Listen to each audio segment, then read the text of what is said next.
What is the primary drawback of the transformer architecture mentioned in the introduction of the paper? The primary drawback of the transformer architecture mentioned in the introduction of the paper is that the memory and computational costs of inference scale quadratically with context length. This undesirable property has led to continued interest in recurrent models that propagate forward an internal state as a sequence is processed, for which inference costs instead scale linearly with context length. How do state soups introduced in the paper differ from model soups? State soups introduced in the paper differ from model soups in their approach to enhancing or changing the training objective. While model soups linearly interpolate the parameters of several models to improve or alter the training objective, state soups perform state space interpolations. Specifically, state soups involve building a library of in-context learned skills represented by RNN states that can be used for retrieval and mixing. These skills are obtained by processing examples using a pre-trained model with 8B parameters.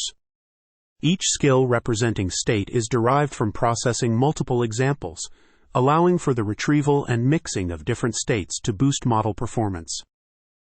On the other hand, model soups focus on linearly interpolating the parameters of multiple models to influence the training objective.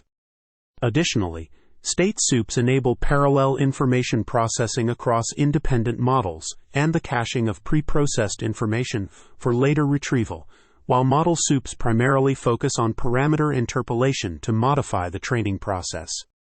Can you explain the process of task retrieval as described in the paper?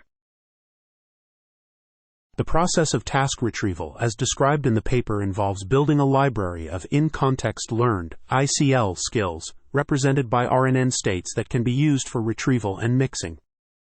The authors use a pre-trained Mamba model with 8B parameters to generate skills for the library and subsequent testing. Each skill representing state is obtained by processing 32 examples, sampled from multiple disjoint sets for each task. The authors then explore 3 questions. 1. Task retrieval, where they aim to retrieve the corresponding state from the skill set given a short task example. 2. State mixing, where they mix different states to enhance model performance. And 3. State mixing with sequential data, where they apply mixing to ordered sequences.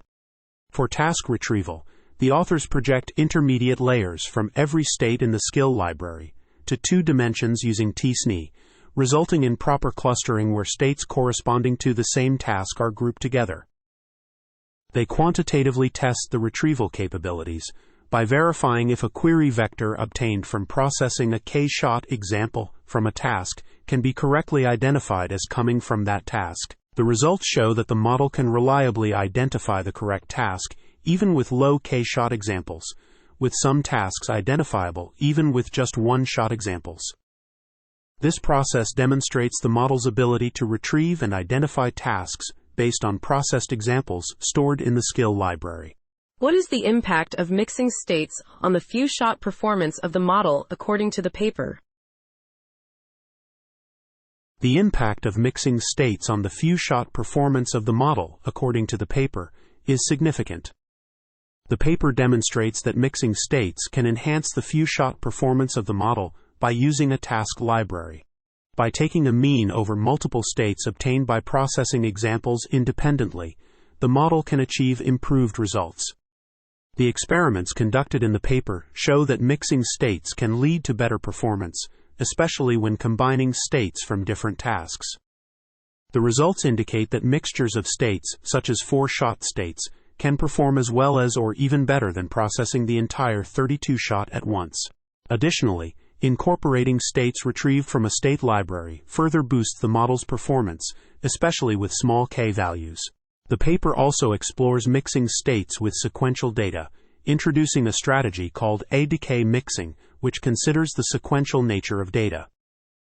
Empirical tests show that A-decay mixing outperforms mean mixing and starting from a state that only processed part of the sequence, although it is still an approximate solution when RNN layers are stacked.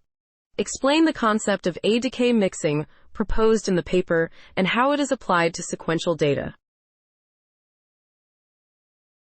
A-decay mixing is a mixing strategy proposed in the paper that takes into account the sequential nature of data when processing long sequences. It involves using a single discretized state space model, SSM layer, that processes the sequence of data recursively. The equation for this processing involves a linear combination of the previous state and the current input, where the coefficients are determined by matrices A and B. In the linear setting, A-decay mixing allows for independent processing of subsequences of the data, and then combining them using the product of the A matrices.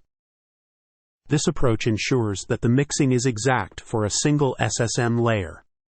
However, in a full architecture like Mamba, where subsequent SSM layers depend on previous outputs, A-decay mixing provides only an approximate solution. To apply A-decay mixing to sequential data, the paper conducts an empirical test using the RealNews-like dataset. They divide sequences into chunks and compare the prediction loss using different methods: sequential processing of chunks, mean mixing of states after processing chunks separately, and A-decay mixing. The results show that A-decay mixing outperforms mean mixing and starting from a state that only processed one chunk. However, the performance is still not as good as when the model processes both chunks sequentially, indicating that A-decay mixing offers an approximate solution when dealing with stacked RNN layers. What are the practical implications of the findings related to mixing states from distinct tasks mentioned in the paper?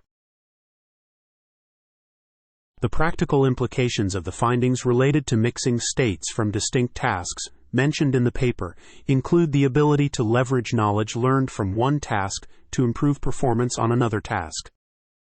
By mixing states from tasks such as the counting task and the English-French translation task, the model was able to predict the next number in French, showcasing the potential for cross-task knowledge transfer. This approach of mixing states from different tasks opens up avenues for creating more versatile and adaptable models that can generalize across various domains.